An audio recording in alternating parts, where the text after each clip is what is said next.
We've been looking at chemical reactions with mostly the useful thing on them being these coefficients here, but we're going to shift now and we're going to look at some heats of reaction here, or look at the energy that we've been just kind of ignoring throughout the day.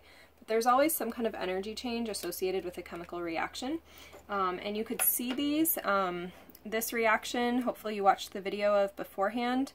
This reaction is like one of those little instant cold packs that you can take out in like a first aid kit. It feels cold after you crunch it and break it together. This would be methane, natural gas, burning in your stove or in your furnace. And this reaction, if you've taken a bio class, you might recognize ADP turning into ATP. That also is going to absorb some energy. So these are just a few examples. Looking at terms here, we want to look at the prefix here, exo, is like exit or leaving, and so we have therm or heat that leaves or exits from our reaction.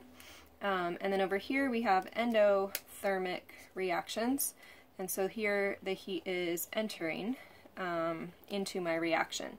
And we're going to see one of the similarities in all of these is that we are always going to think about some kind of chemical reaction, and that we're going to say is our system, and then everything else around it is considered the surroundings. So it might be in a beaker, it might be the air around it, but we're going to have a focus in a chemistry class on what's happening to my reaction. Is the reaction giving off heat, or is the reaction having heat enter it?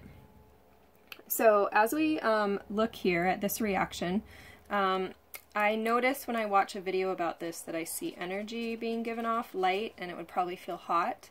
Similarly, when I feel my stove, I get light and heat being given off, so I could write energy as a product. On a cold pack, or on ADP turning into ATP, I have the opposite situation, where I have energy entering the reaction as a reactant.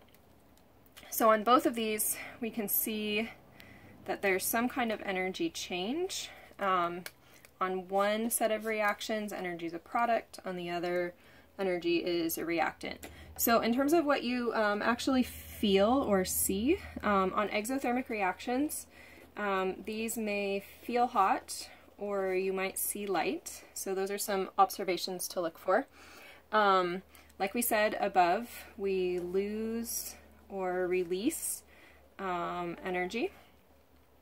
And a way that we could sketch that, if this is my reaction, we're going to use some arrows throughout this chapter to say, hey, heat is leaving that reaction. That's that product over here, or energy is leaving that reaction. We could also draw a little energy diagram to help us understand what's happening here. I can put H for what's called enthalpy. I'll write more about that in a minute on the y-axis. And then I can write reaction progress on the x-axis, so that's going from the beginning of the reaction to the end of the reaction. So in an exothermic reaction, here's my reactants. They start with a lot of heat or energy tied up in their bonds. And then as the reaction progresses and I get to the products, I find that I lose some of that energy. So starting from the reactants, I drop down here. And this change here is, we say, the change in enthalpy. So that change in enthalpy is going to be the energy tied up in the products minus the energy tied up in the reactants. And H is what we call a state function. You'll learn more about that in a later chemistry class. But for what we're working on today, it's good enough to just think of it as a way to measure heat. And that's true as long as we're working at constant pressure, which we always are in lab. The pressure's not changing. So this little value here is my delta H, and you can see that is a measurable energy quantity here. Anytime I have an exothermic reaction, delta H is going to have a negative sign. Negative, I can think of like my bank account. If I lose money, it comes out as negatives. Similarly, if I lose heat, it comes out with a negative sign. Now, I can compare and contrast. So over here, on the endothermic side, These, instead of feeling hot, they may feel cold.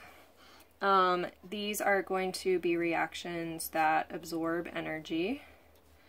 And if I draw the energy diagram, again, enthalpy, reaction progress, I have to start with reactants, but these reactants tend to have less energy in their bonds, and then as time goes by, we absorb some energy. So going from reactants to products, I have to increase my energy. Now I'm storing more energy in the bonds, which is what ATP does. It has high energy bonds that hold on to that energy. Notice here that I'm gaining, and so I can add a couple pictures here.